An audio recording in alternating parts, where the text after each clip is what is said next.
నమస్తే అండి. రాధామురళి ఛానల్కి స్వాగతం అండి. ఓం శ్రీ మహాగణాధిపతయ నమః. శ్రీ గురుభ్యో నమః. శ్రీమాత్రే నమః. మూకపంచశతి పాదారవింద శతకం 29-30 శ్లోకాలండి. పవిత్రభ్యామంబ ప్రకృతి మృదుళాభ్యాం తవ శివే పదాభ్యాం కామాక్షి ప్రసభమభిభూతైః సచకితైః ప్రవాళైరంభోజైరపి చ వనవాసవ్రతదశాః సదైవారభ్యంతే పరిచరితనానాద్విజగణైః. మంగళస్వరూపిణివైన ఓ కామాక్షి, నీ పాదాలు పరమ పవిత్రంగా సహజంగానే మృదువుగా ఉన్నాయి.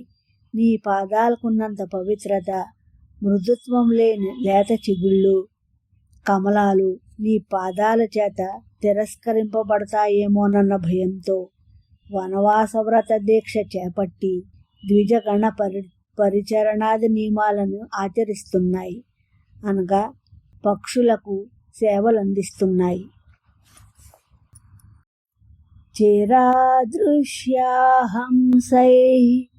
కథమపి సదాహంస సులభం నిరస్యంతి జాడ్యం నియత జడమధ్యైక శరణం అదోషవ్యాసంగాత్ సతతమపి దోషాప్తిమలినం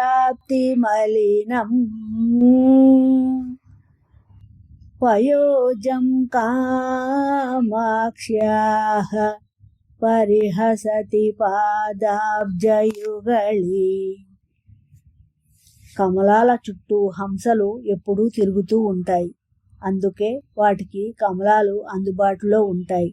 హంసలకి ఎంతో కష్టంతో ఎంతో కాలానికి గాని అమ్మవారి పాద కమలాలు అందుబాటులో లభించవు.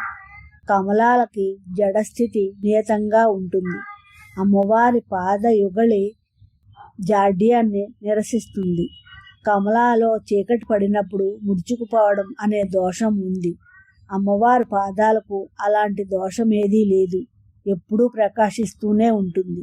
అందుకే నిజమైన కమలాలని అమ్మవారి పాదాల జంట పరిహసిస్తోంది. నా ఈ శ్లోకాలు మీ అందరికీ నచ్చినట్లయితే లైక్ చేయండి, షేర్ చేయండి, సబ్స్క్రైబ్ చేయండి. మీ రాధ.